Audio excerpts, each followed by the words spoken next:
Heute ist bei mir irgendwie so ein Tag, an dem ich sehr traurig bin und an dem ich ganz arg vermisse. Ich habe vor 4 Monaten meinen Hund verloren. Besser gesagt, ich musste die Entscheidung treffen, dass es Zeit ist, für ihn zu gehen.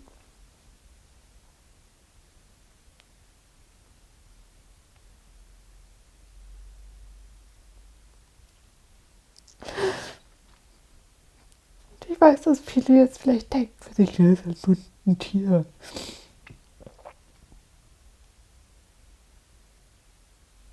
Ich glaube, dass wir eine Verbindung zu allen Lebewesen, eine enge Verbindung zu allen Lebewesen aufbauen können.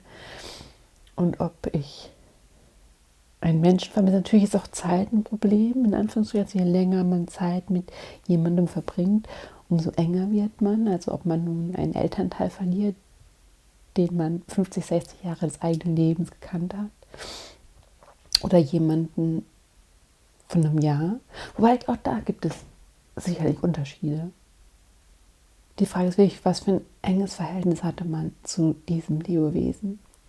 Und ich hatte zu Toroschki ein sehr enges Verhältnis. Er hat mich die ganzen Jahre begleitet, durch meine Aufarbeitung von meinem Leben.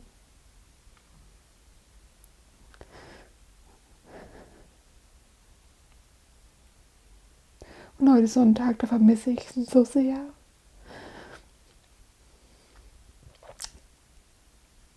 Ich spüre das in meinem Herzen, physisch in meinem Herzen.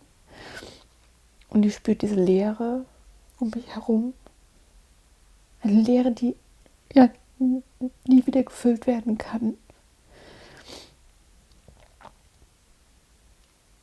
Ich könnte mir einen neuen Hund holen, aber das ist ja nicht Troschki. Das würde nur diese Lücke überdecken. Aber ein neuer Hund könnte niemals diese Lücke füllen, das ist nicht möglich.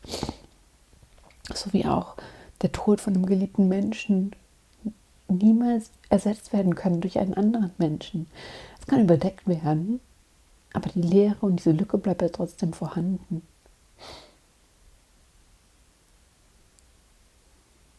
Und auf einmal an diesen Tagen spüre ich, wie die Zeit durch meine Finger rennt und ich kann sie nicht aufhalten. Ich kann sie nicht rückgängig machen. Sie fließt einfach immer weiter nach vorne. Und ich würde gerne sagen, ja, stopp halt. Es geht mir zu schnell. Ich kann doch nicht ihn loslassen.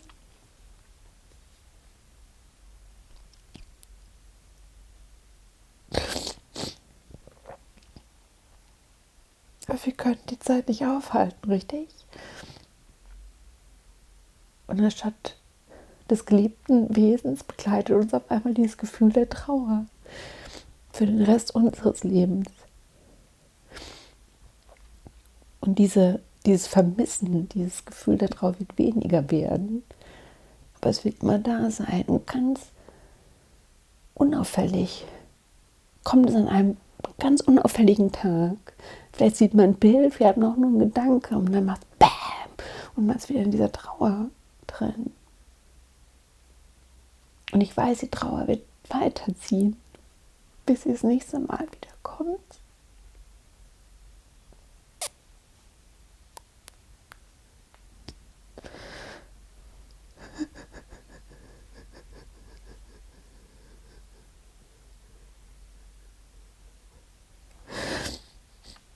Dieses Gefühl, allein zurückgelassen worden zu sein, an diesem Ort,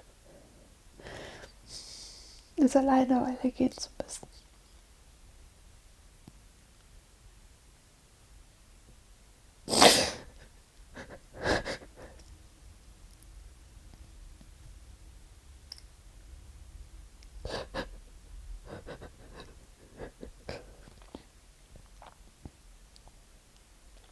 Und das ist wirklich ein Gefühl, das ist so schwer zu ertragen. Weil das wollen wir wollen kontrollieren, wir wollen etwas dagegen tun. Aber wir können nichts dagegen tun. Wir können es wegdrücken, unterdrücken. Aber es wird uns einholen irgendwann, weil es verbleibt in unseren Körpern.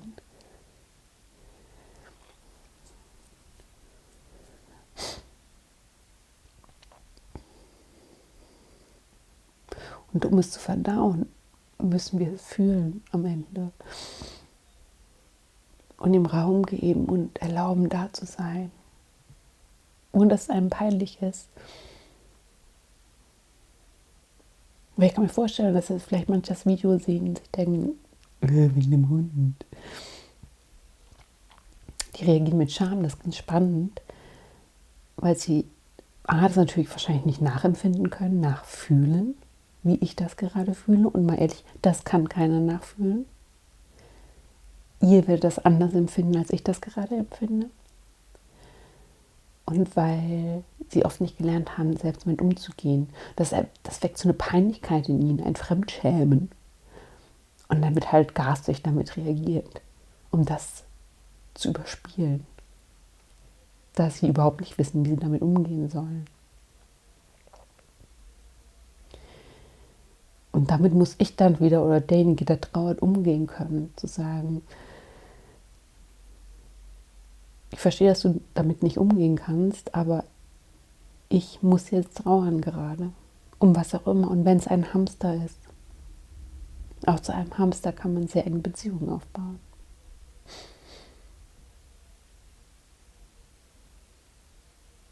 Und diese Trauertage, die kommen, man fühlt sich einsam und allein und zurückgelassen und hilflos und abhängig diesem Gefühl ausgeliefert. Und da ist diese Leere, gegen die man überhaupt nichts machen kann, die für immer bleibt. Weil das Lebewesen kommt nicht wieder. Nie wieder. Das ist diese Unausweichlichkeit. Das ist jetzt für immer so. Schluss.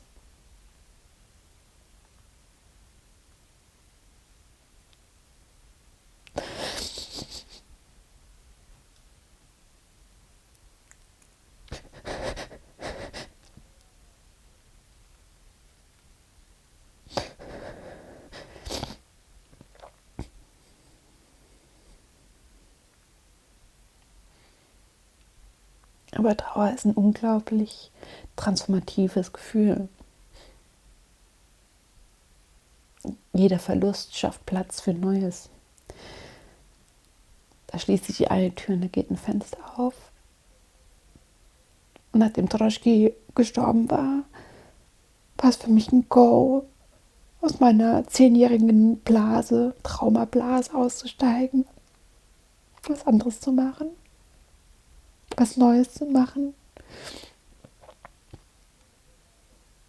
Ein YouTube-Kanal zum Beispiel, wo es um Gefühle und Emotionen geht. Genau das. Das, was wir nicht sehen wollen, das, was wir nicht fühlen wollen. Aber es ist ja da in jedem von uns. Manche sind nur besser darin, das zu unterdrücken. Aber es ist immer da. Und ich wusste, als Troschki gegangen ist, dass das sein Zeichen war, zu sagen, jetzt los geht's, mach was anderes.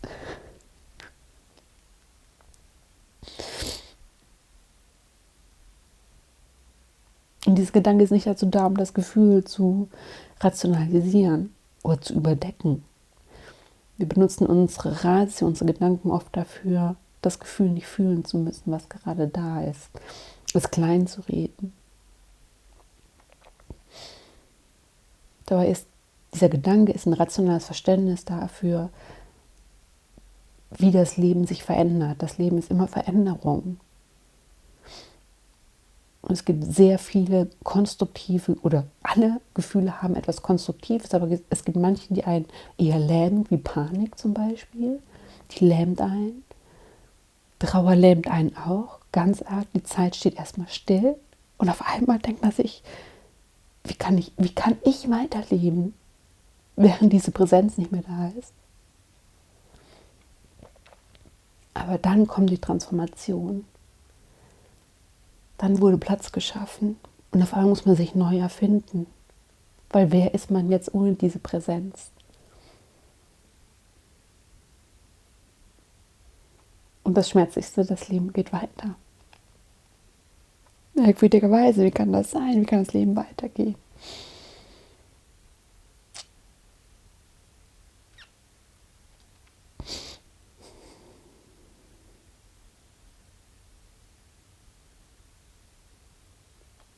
Das Leben geht immer weiter.